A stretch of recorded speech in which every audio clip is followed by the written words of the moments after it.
here we are again with the Saran Wrap technique, or plastic film, cling film. I've got some drawing paper, 80-pound drawing paper here. I'm going to get some nice wet dye on there. I've got some water mixed in with this dye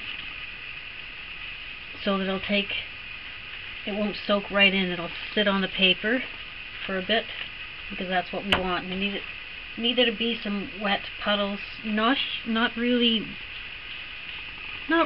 big puddles of dye, but we need some dye sitting on the surface and not soaked in. So we do it quickly.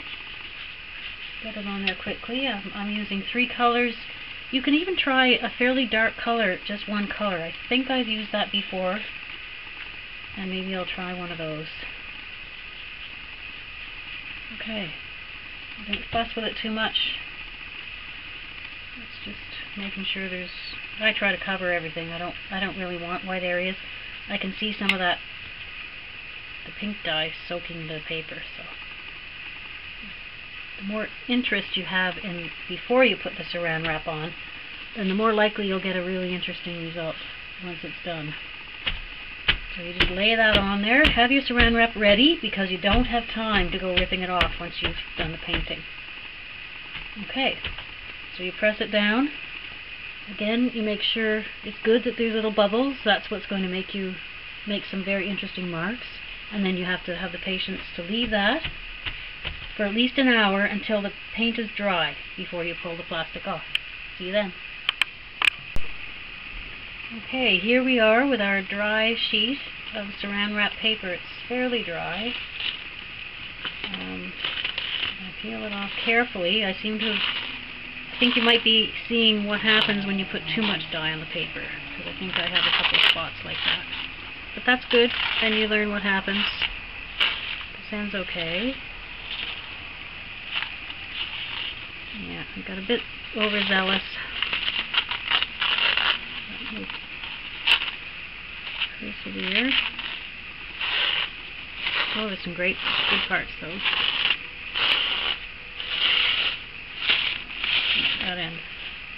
And that's okay because we're not using this sheet as one piece of paper.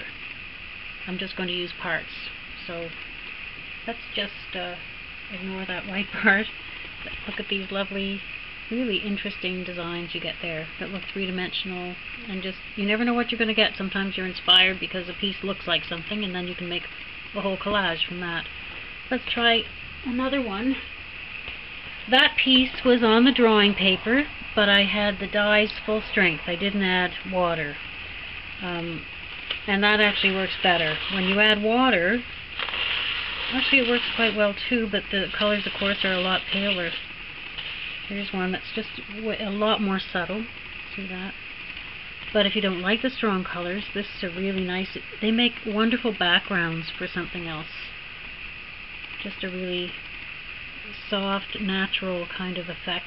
And there's my little pink spots left. That's another one. I think I have another one over here.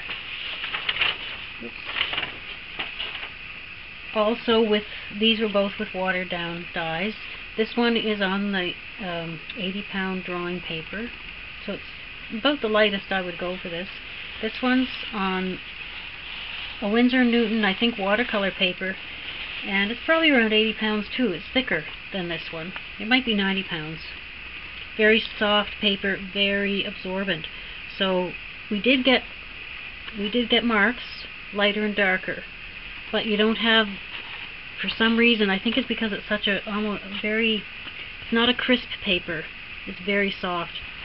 So you're not getting real definite lines or darker colors. Even in this one, you may not be able to see on the camera, but there's more happening as a line on the edge, whereas this is very soft. So you get different techniques with different papers, and you'll get a different effect if you water the dyes down or not.